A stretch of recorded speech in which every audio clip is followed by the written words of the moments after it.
Bonjour et bienvenue, je m'appelle Anthony Touchard, vous écoutez Graines d'investisseurs, le podcast fait par un investisseur pour les investisseurs.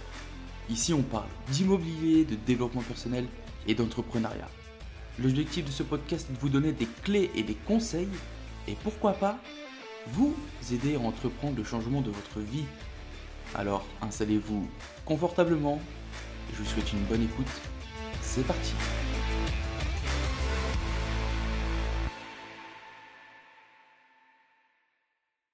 Bonjour et bienvenue tout le monde, bienvenue dans ce tout nouvel épisode du podcast Graines d'investisseurs. Comme d'habitude, c'est Anthony et c'est toujours un plaisir de vous accueillir pour l'épisode du jour.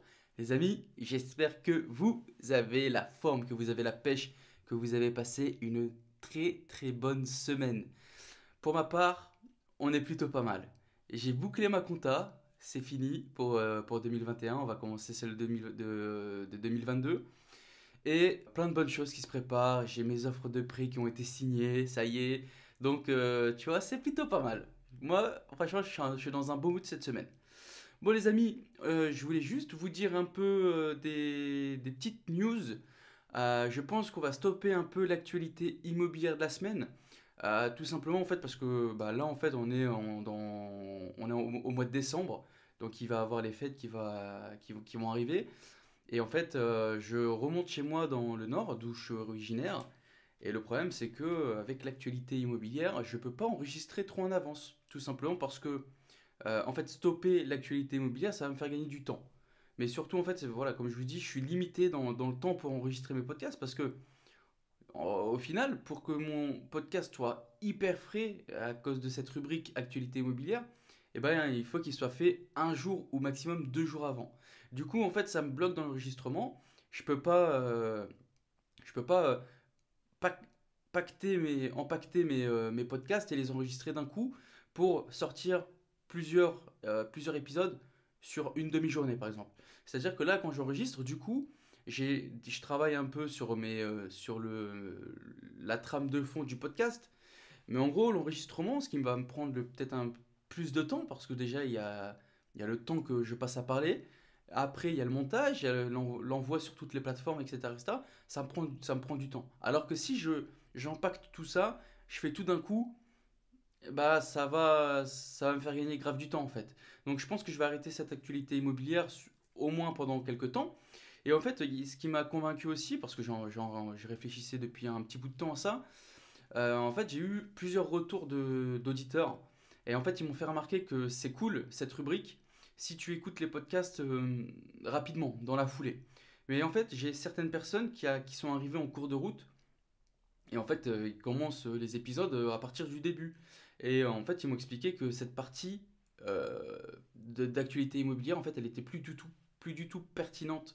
C'est-à-dire qu'en fait, je leur donnais des actualités qui dataient de 6 mois, 7 mois, 8 mois. Donc en fait, pour eux, c'était une perte de temps. Ce que je peux comprendre totalement. Donc du coup, en fait, je pense que je vais zapper un peu cette partie. Et par contre, la partie que je vais pas zapper, en fait, c'est vraiment les grosses actualités immobilières, comme on va en avoir une tout à l'heure. Mais voilà, je pense que toutes les petites actualités immobilières qui sont pas très importantes, on va zapper. Du coup, ça sera le premier épisode sans rubrique actualité immobilière. Les amis, j'espère que vous allez quand même toujours kiffer, hein. Si jamais, dites-le moi sur Instagram que je fasse un gros frein à main et grosse marche arrière. Mais normalement, ça va pas changer réellement vos habitudes. Bon, on continue du coup. Euh, donc du coup, ouais, je remonte dans le nord à partir de la semaine prochaine. Donc je vais passer 2 petites semaines chez moi avec la famille, donc ça va me faire grave du bien. Passer les fêtes de fin d'année en famille. J'espère que vous aussi, hein, vous allez pouvoir passer ces fêtes avec votre famille, que vous allez passer des bons réveillons, etc., etc. Bon, toujours un petit peu taquin, tu sais, quand je rentre chez moi dans le nord, je vais toujours visiter. Du coup, je suis en train de préparer quelques visites de fin d'année. Je suis en train de rechercher une résidence secondaire donc chez moi dans le nord, pour moi, parce que j'en ai besoin.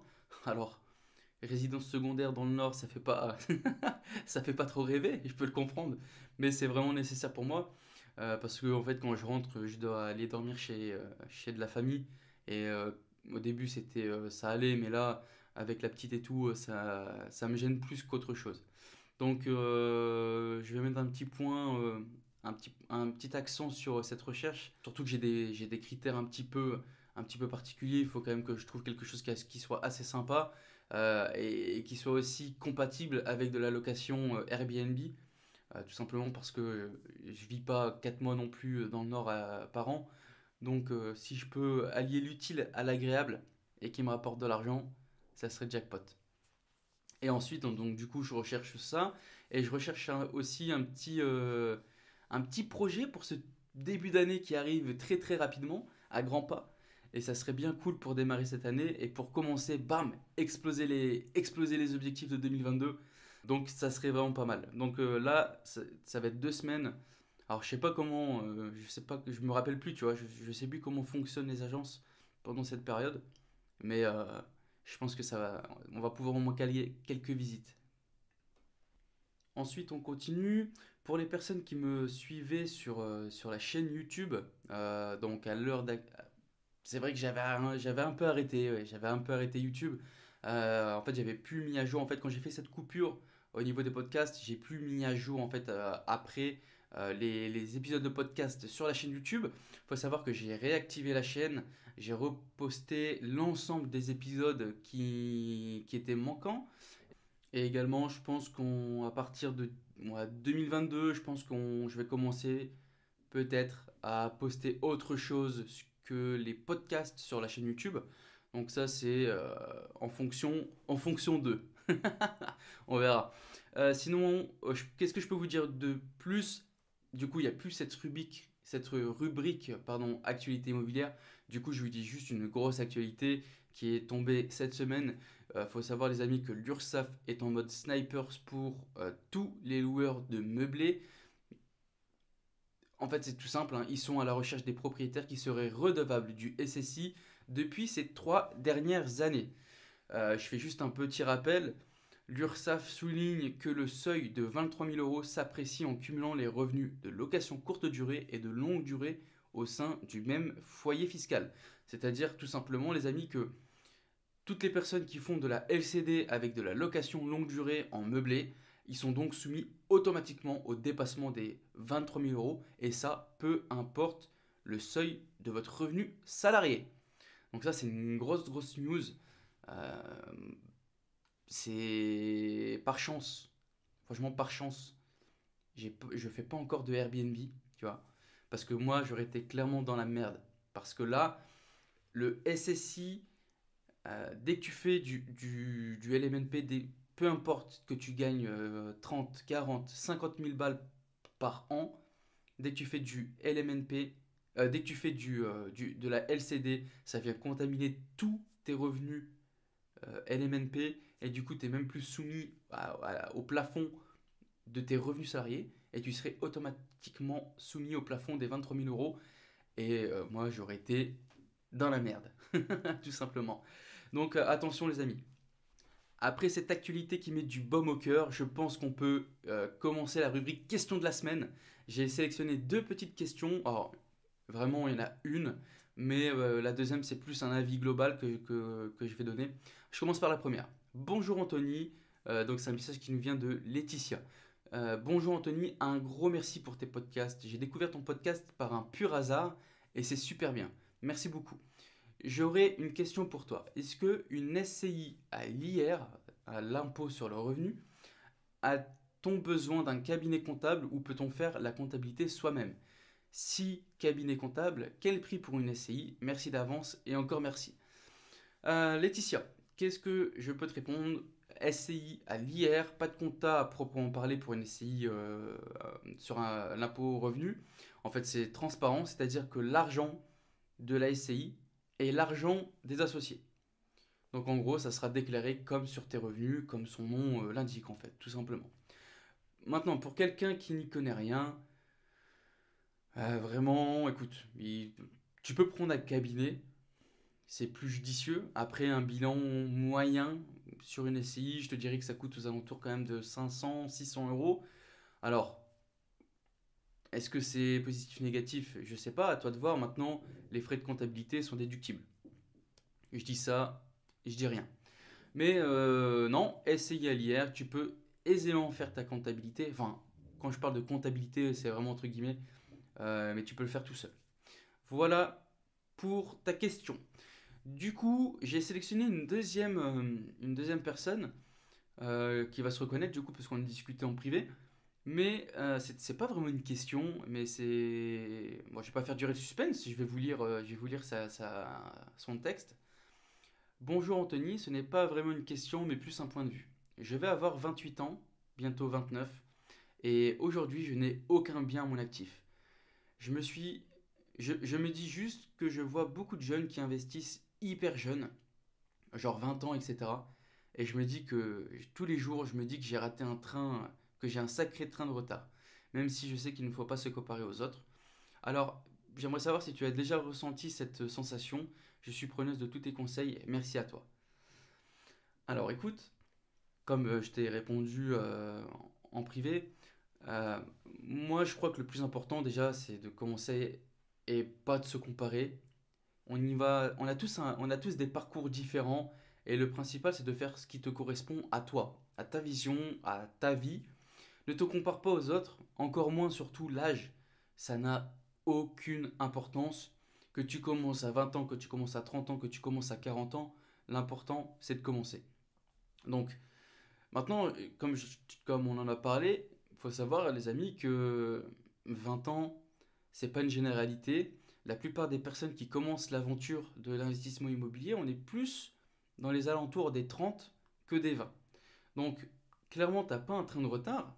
Comme je te l'ai dit, l'important, c'est de commencer. Tu commences à ton rythme. L'important, voilà, c'est juste de mettre en place ce premier pas qui va commencer à te lancer. Que tu commences à 30 ans, c'est rien, c'est pas grave. Il y a des gens qui commencent à 29 ans, 30 ans, 31 ans. Et ça fait quoi? C'est rien.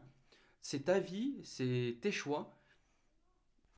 Maintenant, c'est sûr que commencer à 20 ans, c'est mieux que commencer à 30. Mais c'est pas grave. Dans tous les cas, il faut pas se comparer aux autres. Moi, je me compare aux autres, mais uniquement pour me tirer vers le haut. C'est-à-dire que, moi, je te prends mon exemple. Il y a des personnes qui sont plus jeunes que moi et qui m'explosent. Ils m'explosent, les mecs.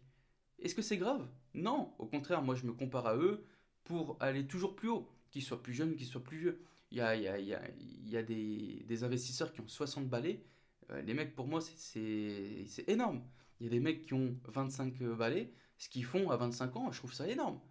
Donc, clairement, l'âge n'a aucune importance, c'est ta vie, c'est tes choix.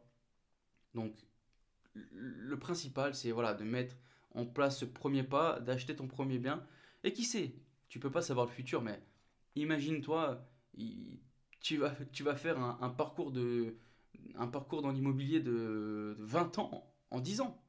Qu'est-ce qu'on en sait? L'importance, voilà, c'est juste de mettre en place le premier pas. Donc ne te compare pas aux autres juste pour te comparer, compare-toi aux autres uniquement pour te tirer vers le haut. Et c'est le mot de la fin sur ce petit feedback que je peux te donner. Une chose est sûre en tout cas, c'est si vous voulez me poser vos questions, ça se passe sur Instagram, Anthony-THRD. Vous m'écrivez, je me fais un plaisir d'y répondre. Si la question est vraiment utile, elle est vraiment tip top, bah, je la fais passer sur le podcast. Également, vous trouverez dans la description tous les liens de contact par mail, sur Facebook, etc., etc.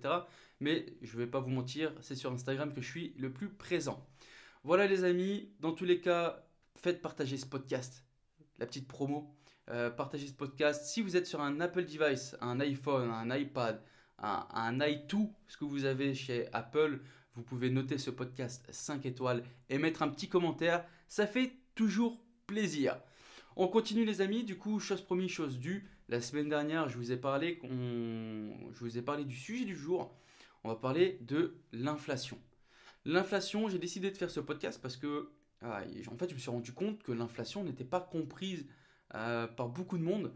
On répétait bêtement ce qu'on entendait sur Internet. Ouais, l'inflation, ouais, le livret A avec l'inflation, nanana, nanana. Donc, je me suis dit, on va essayer, dans tous les cas, on va essayer de faire un podcast sur l'inflation. Alors je sais que sans support vidéo, c'est un peu compliqué, pas juste par la parole, mais je vais essayer de démystifier ça vraiment, de vulgariser la chose pour que ce soit accessible vraiment euh, à tout le monde. Donc j'espère que je vais réussir cet objectif et c'est parti. Alors les amis, qu'est-ce que l'inflation?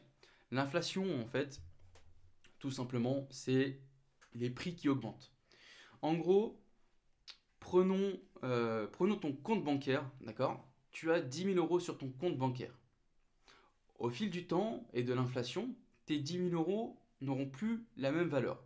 Je te donne un exemple concret en 2021. Avec 10 000 €, tu pouvais acheter une tonne de bois. En 2022, à cause de l'inflation, avec tes 10 000 €, tu pourras acheter que 800 kilos de bois. En gros, l'inflation, c'est ça.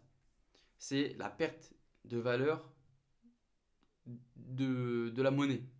1 € en 2020 ne sera pas égal à 1 € en 2021. Avec 1 € tu pouvais acheter X. Avec 1 € en 2022, tu peux acheter seulement une partie de X. Voilà. Alors, il faut savoir que l'inflation est saine ou pas. En gros, si les prix augmentent tout simplement parce que tout le monde gagne plus, dans ce cas-là, l'inflation, il n'y a pas trop de soucis.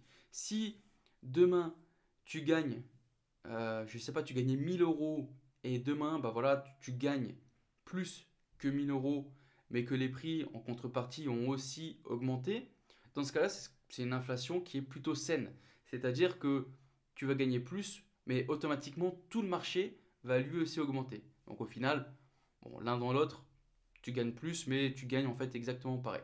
Donc ça, c'est une inflation qui est plutôt saine. Par contre, on a l'inflation qui est considérée comme mauvaise.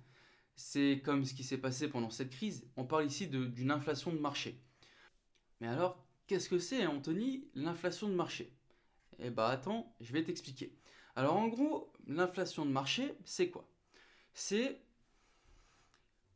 comme durant cette crise, les gens ont eu beaucoup plus de temps pour épargner, ils avaient plus trop de loisirs, tout était fermé, etc., etc. Donc, ils allaient plus au restaurant, ils allaient plus au cinéma, ils dépensaient plus. Du coup, les gens, ils ont épargné, épargné, épargné. Et donc, automatiquement, leur pouvoir d'achat, à eux, ça a pumpé, ça a augmenté de manière plutôt explosive. Les gens sont passés d'une épargne de 0 mensuel à 500, 600, 700 en fonction des ménages.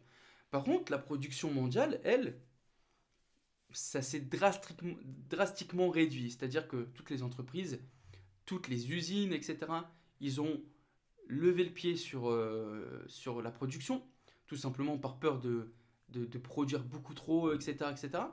Et donc, en fait, on s'est retrouvé à un moment avec la demande qui était supérieure et de manière très très large à l'offre. Donc, automatiquement, les prix ont augmenté. Et on a à la fin de la chaîne l'acheteur et le vendeur. On est d'accord? Donc, ensuite, automatiquement, si on remonte un petit peu cette chaîne, on retrouve le vendeur et le fournisseur. Donc, le vendeur, lui, il a une demande tellement énorme qu'il veut vendre un maximum. Donc, il va mettre la pression au fournisseur. Et en fait, c'est exactement, on est ici sur un podcast d'investisseurs, donc je vais te parler un peu travaux, mais c'est exactement ce qui se passe avec nos magasins de bricolage. Le plâtre, le bois, tout a augmenté de manière explosive. Donc, je te donne un exemple concret. Dans la rénovation, avoir des plaques de placo, c'est indispensable. C'est vraiment une matière première en rénovation. Et donc, vu qu'on a réduit la production pour éviter de produire énormément et qu'au final, les gens, ils ont épargné, épargné et ils ont explosé la demande, eh ben, cette plaque de placo, elle est moins dispo. Donc, on est prêt à payer un peu plus cher pour avoir du plâtre. Et donc, les matières premières augmentent, etc., etc. Et au final, le prix payé par l'acheteur final, eh ben, lui, sera aussi beaucoup plus élevé. Et c'est ce qu'on retrouve en fait à l'heure actuelle, où la plaque de placo a quasiment pris 30%, etc., etc. Donc ça, c'est pas une inflation qui est, comment dire, qui est saine. C'est pas une inflation cool, si on résume comme ça. L'inflation est saine quand tout le monde augmente, que les prix augmentent, mais les salaires aussi augmentent, etc. Ça, c'est pas trop grave. Par contre, cette inflation qu'on a connue pendant la crise Covid, celle-là, elle fait mal. Celle-là, c'est une mauvaise inflation. Et puis, on peut retrouver en fait une deuxième inflation, c'est l'inflation monétaire. Eh ben, on a le jackpot avec cette crise Covid. Durant la crise du corona, c'est vraiment un bon exemple, on va le réutiliser. On va utiliser cette crise pour vraiment imaginer la chose. On a, on a dit que pendant cette crise, une certaine partie de la population française a épargné un maximum, tout simplement parce qu'il n'y avait aucun service à payer. Mais dans un même temps, beaucoup de personnes ont perdu leur job. Je pense aux cuistots, aux serveurs, aux restaurateurs, etc., etc. Toutes ces professions qui avaient une, comment dire, une activité de service physique, beaucoup de ces personnes-là ont perdu leur taf. Donc, sans soutien financier, les Français auraient pu connaître une crise énorme. Énorme. C'est-à-dire qu'on aurait pu se retrouver avec, je sais pas, je vais dire un chiffre factice, mais on aurait pu se retrouver avec 30% des Français sans boulot, sans argent. Donc, c'était clairement une crise énorme qu'on aurait eue. Donc, on a finalement décidé d'injecter de l'argent afin de pallier le manque d'activité due à la crise. Mais comment ça s'est passé? Contrairement à d'autres pays, la France, elle, n'a pas opté pour l'injection directe des aides directement au sein des ménages. Non.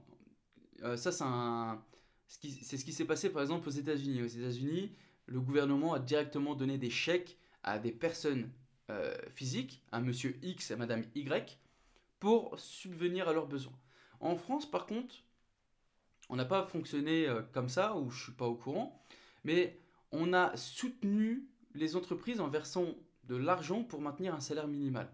Donc en fait, on a soutenu des entreprises qui, euh, à cause de la crise Covid, ont eu une réduction plus ou moins importante, ont dû fermer, etc., etc. On leur a versé de l'argent comme si ils tournaient encore à plein régime. Enfin, en plein régime, je mets des guillemets, c'est pas vraiment passé comme ça, mais on a injecté de l'argent et vas-y, tous les mois, hop, hop, les gens continuaient d'être payés, à être chez eux, etc., etc. Il faut savoir qu'on a même soutenu des entreprises qui, même dans un climat de base, sans crise, sans rien, elles auraient sûrement fermé boutique et ainsi de suite. Donc, on a créé de l'argent à partir de rien, comme ça, comme par magie.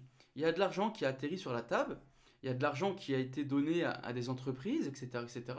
L'entreprise a reversé de l'argent à ses salariés, les salariés ont consommé, mais tout ça, c'est venu de nulle part. Et juste pour vous donner un chiffre, alors j'ai pas trouvé le chiffre exact, mais il faut savoir que on parlait de 750 milliards d'euros en début d'année 2021.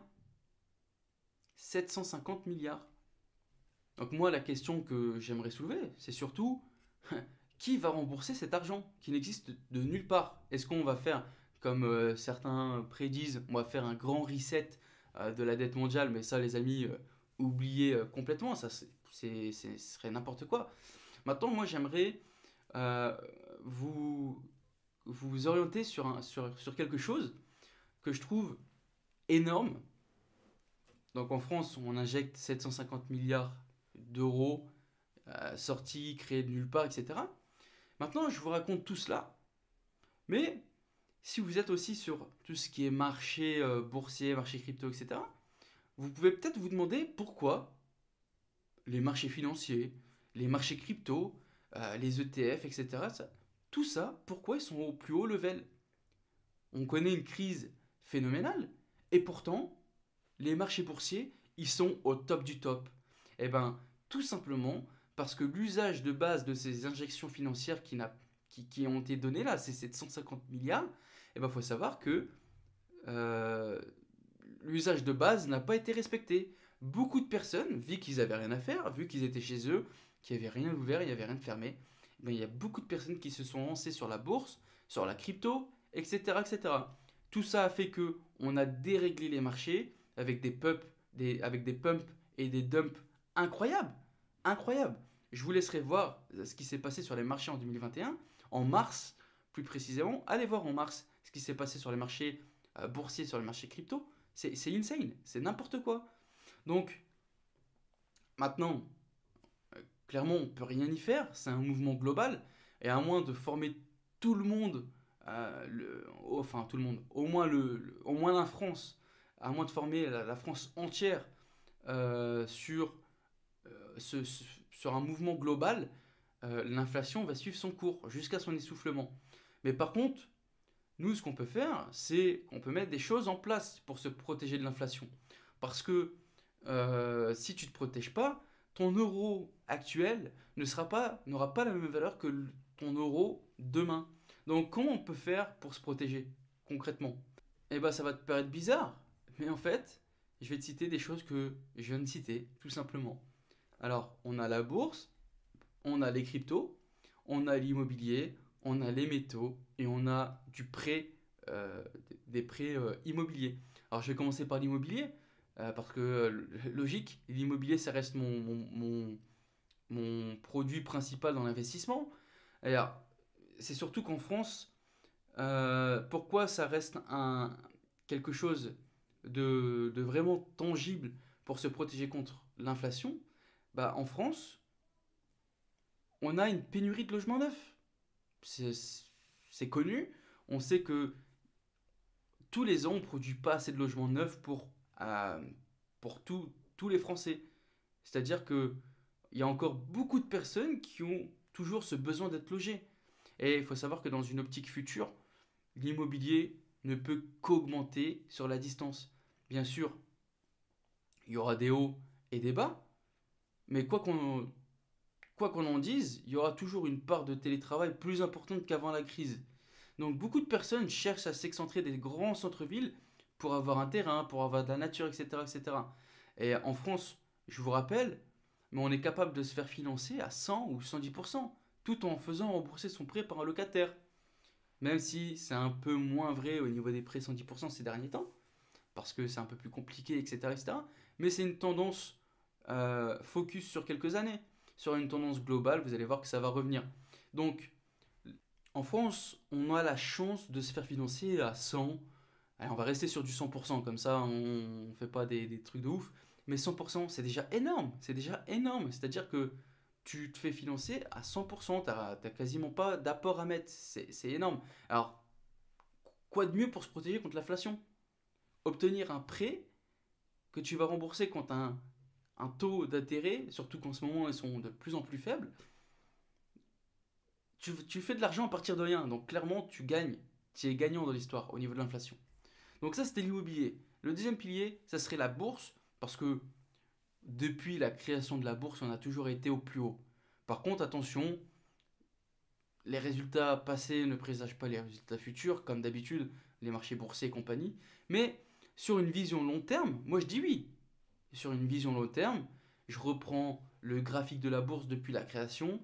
euh, c'est une courbe qui ne fait que grimper. Que grimper. Alors, effectivement, si tu zoomes, etc., bien sûr, il va y avoir des hauts, il va y avoir des bas, il va y avoir des corrections, etc., etc. Mais c'est comme tout. L'investissement, c'est sur de l'investissement long terme. Donc, sur du long terme, moi je dis oui. Maintenant, pour moi, encore une fois, je vous le répète, mais je ne suis pas économiste ou quoi, mais moi je ferai attention sur le court terme et sur le moyen terme. Car les marchés, je vous ai dit, surtout avec cette crise Covid, les marchés ont fortement augmenté ces derniers temps. On a atteint des plus hauts historiques, etc., etc. Moi perso, je suis sur une stratégie ETF, mais le problème avec les ETF, c'est qu'on achète un panier global. Enfin, le problème. Pour moi, c'est une solution, mais ça peut être perçu aussi comme un problème. C'est que, comme on a, durant cette crise, l'inconvénient avec les ETF, par exemple, durant cette crise, c'est que il y a uniquement quelques boîtes. Tu vois, par exemple, j'ai des ETF qui sont basés sur le S&P 500. Donc, c'est les 500 plus grosses entreprises des États-Unis. Eh ben, si on fait réellement un focus sur ces entreprises, on voit que uniquement, allez, un bon 10% ont surperformé pendant cette crise de Corona, et le reste, ils étaient à la ramasse, ou certains ont même perdu de l'argent. Donc en fait, quand tu achètes cet ETF, tu achètes au global. Tu achètes aussi bien celles qui ont performé, aussi bien celles qui ont perdu de l'argent. Et le problème, c'est que celles qui ont performé, elles ont tellement performé qu'elles ont absorbé les pertes des dernières entreprises. Du coup, en fait, ton ETF, bah, tu as l'impression qu'il est au top, tu vois. Alors qu'au final, si tu regardes vraiment à l'intérieur, bah, tu as acheté aussi des boîtes qui sont en difficulté. Donc ça peut être alors pour moi, effectivement, si on fait un focus réellement sur la crise Covid, bah, un ETF, c'est pas le meilleur moyen. Tu aurais pu juste acheter les actions. Mais bon, voilà. Après, ça reste une stratégie globale. Moi, j'ai une vision long terme. Et sur la vision long terme, je le répète, mais moi, je dis oui. Euh, Troisième point, on peut se focus aussi sur les crypto-monnaies. Parce qu'effectivement, c'est encore quelque chose qui est encore nouveau. Mais pour moi, je pense vraiment que ça reste que mon avis. Hein, je ne suis pas Madame Irma, je le répète, mais pour moi, je pense vraiment que les crypto-monnaies vont jouer un rôle de manière prépondérante dans un futur assez proche. Encore une fois, ça reste que mon avis. Et en avoir, ça va te permettre de te diversifier. Maintenant, je te dis pas que le Bitcoin va remplacer l'or, ça sera l'or numérique comme on l'entend partout, etc. Qu'il va atteindre les 200 000 dollars, etc., etc. Mais même s'il atteint pas les 200 000 dollars, est-ce que c'est un mauvais choix s'il fait, je sais pas, 70 000, 80 000? Je vous rappelle que quand le BTC il était genre à 3 000 balles, on disait que c'était son plus haut possible, que ça irait jamais plus haut, etc. Maintenant, je vous rappelle juste, mais de... Alors, j'aime pas parce que ça fait le mec qui est sûr de lui, mais le Bitcoin, quand il est redescendu à 30 000. Il a plafonné à 30 000. Pour l'instant, il a pas cassé, etc. Donc, pour moi, son plus bas possible sera 30 000. Donc, la personne qui disait à 3 000 que c'était déjà trop haut, qu'est-ce qu'elle dit là à 30 000? Quand le plus bas possible, c'est 30 000. Donc voilà. Maintenant, c'est vrai que le marché des cryptos, c'est un marché qui est extrêmement volatile. C'est pas pour, pour moi, c'est pas un marché qui est là pour les débutants. C'est-à-dire que aujourd'hui, tu peux être à 10 000 et demain, tu peux être à 5 000. Mentalement, il faut être capable de l'accepter. De dire aujourd'hui, aujourd'hui, je suis à 10 000 boules et demain, il te reste 2 500 parce que ça a pris une craquée phénoménale. Voilà. Pour moi, c'est pas un marché débutant. Par contre, moi, je vois aucun risque à posséder, je sais pas, genre 10% de son patrimoine en crypto. Sur un horizon de 5 à 10 ans, sur des valeurs sûres que je vais mettre entre guillemets, pour moi, c'est pas déconnant. Et ça peut être un bon moyen de contrer l'inflation. Ensuite, on a également les métaux. Les métaux, là, je vais pas vous parler d'or, mais je vais pas vous parler d'or, etc. Parce que l'or, voilà, on sait que c'est une valeur refuge, etc., etc. C'est une valeur qui est utilisée pendant les crises, etc. Mais on va ici parler des métaux, l'argent, etc., etc. Donc, si vous n'avez pas noté, mais on a eu une explosion de l'utilisation des produits high-tech ces derniers temps. Les véhicules électriques. Et tout ça, pour moi, on n'est qu'au début d'une épopée de l'électrique. Et pour faire marcher tout cela, on a besoin d'énormément de métaux comme l'argent, comme le lithium, comme le cobalt, etc., etc. Donc globalement, pour moi, il va y avoir une demande qui va être supérieure dans un moyen terme et long terme. On va avoir une demande qui va exploser. Parce qu'on va. Toutes les entreprises, euh, toutes les industries automobiles commencent à se tourner vers l'électrique. Automatiquement, pour faire de l'électrique, tu as besoin de batteries. Comment on fait des batteries? Après, je pense qu'il ne faut pas être sorti de Saint-Cyr pour comprendre que plus il y a de voitures électriques, plus on va avoir besoin de batteries. Et les batteries sont composées de quoi? De cobalt, de lithium, d'argent, etc. Donc automatiquement, on va avoir un besoin qui va être accru au niveau de ces métaux. Donc pour moi, c'est aussi un bon investissement pour ce palier de l'inflation. Et dernier point que j'ai noté, c'est le crowdfunding. Crowdfunding immobilier, pour les personnes qui ne savent pas c'est quoi, c'est en gros, quelqu'un a un besoin monétaire, un besoin d'argent. Tu lui prêtes, imaginons, voilà, c'est une personne qui a besoin de 100 000 pour acheter un appart. Tu lui prêtes 1000 euros et c'est garanti, il te rembourse sous un an tes 1000 euros avec un certain pourcentage d'intérêt. Ça peut être 6, 7, 8, 9, 10. J'ai même déjà vu 12%. Donc c'est pas mal. Surtout que il y a beaucoup de sites qui proposent ça. Je vais t'en citer quelques-uns. Il y a la première brique, YSeed, etc., etc. Et en fait, c'est des sites qui garantissent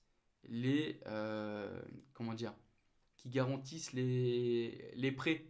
En gros, la personne a besoin de 100 000, il y a une étude qui est faite, etc., pour connaître la personne, son projet, etc., etc. Alors, il faut savoir que c'est pas des prêts pour des particuliers. En général, c'est des prêts professionnels, c'est-à-dire que c'est soit des marchands de biens, euh, ça peut être des projets de construction, etc., etc. Donc, il y a un apport qui est fait par cette personne. Et ensuite, cette plateforme, donc la première brique, YSeed, etc., ils prennent des garanties. Donc, tu as la garantie du recouvrement s'il ne paye pas. Si le projet n'est pas mené, la personne avait besoin de 100 000, le, le la somme levée n'est pas égale à 100 000, et ben dans ce cas-là, tu vas récupérer ton argent, etc., etc. Donc pour moi, ça peut être aussi un bon moyen de pallier cette inflation, parce que si on a une inflation de merde, et que toi derrière tu mets en place un prêt avec un taux d'intérêt plutôt intéressant, à partir de 10%, t'es pas mal. Tu prêtes 1000, on te rend 1100. 12%, tu prêtes 1000, on te rend 1200. À 1200. C'est pas mal. Et tu fais ça, hein, là c'est une petite somme, mais plus tu as les moyens, plus ça commence à devenir intéressant. Et surtout que c'est des délais qui sont plus ou moins courts. Donc ça va de un an à maximum, je crois que j'ai vu 3 ans. Donc c'est des délais relativement courts. Et quoi de mieux pour battre l'inflation qu'avoir une belle rentabilité dans ce genre? Il n'y a rien les amis, il n'y a rien. Bon, j'espère que j'ai réussi à vous expliquer un peu ce qu'était l'inflation. Est-ce que c'est mal? Ouais, en général, l'inflation, c'est pas quelque chose de bien. Le seul point positif dans ça, c'est quand l'inflation augmente et que tout augmente. Les salaires, les prix, au final, c'est une inflation qui passe toute seule. Maintenant, voilà, on a cette inflation qu'on connaît tous. Et c'est pour ça, donc, qu'on vous dit que placer de l'argent sur votre livret A, euh, c'est de la merde. Tout simplement parce que votre livret A, il me semble que c'est. Je sais même plus le taux du livret A. C'est minable. On est en dessous de. Il me semble qu'on est vraiment en dessous de 1. Est-ce qu'on n'est pas à 0,50? Il me semble que j'avais lu ça, on était à 0,50. Donc clairement, avec l'inflation, en fait, tu perds de l'argent. Tu perds de l'argent. Alors que si tu mets ton... Attends, c'était combien? C'était 22 950. Il me semble que le plafonnement, c'est 22 950. Tu places tes 22 950. Allez, regarde, je vais le faire avec toi en direct. 22 950, tu le places à 12% par an, ça te rapporte 2754. Avec 22 950, on a dit combien? 0,5 le livret A, ça te rapporte 114. 114 euros. Qu'est-ce que tu veux faire avec 114 euros? En fait, t'as pas gagné, t'as perdu de l'argent, clairement, avec l'inflation. Donc voilà, en tout cas les amis, si vous avez des questions sur l'épisode, si vous avez... Alors par contre oui, j'aimerais vraiment avoir un retour sur cet épisode pour savoir si j'ai bien réussi à expliquer l'inflation, si vous avez des choses à apporter, si j'ai bien... Si j'ai... Comment dire? Si j'ai bien réussi à vulgariser la chose. Après voilà, hein, on est sur un podcast, c'est compliqué, mais j'essaie de faire de mon mieux. Mais j'aimerais quand même avoir un retour, donc n'hésitez pas à me contacter les amis pour me dire ce que vous en avez pensé. Dans tous les cas les amis, je vous souhaite une très très bonne semaine. N'oubliez pas 1% chaque jour et je vous dis à la semaine prochaine. Ciao ciao ciao.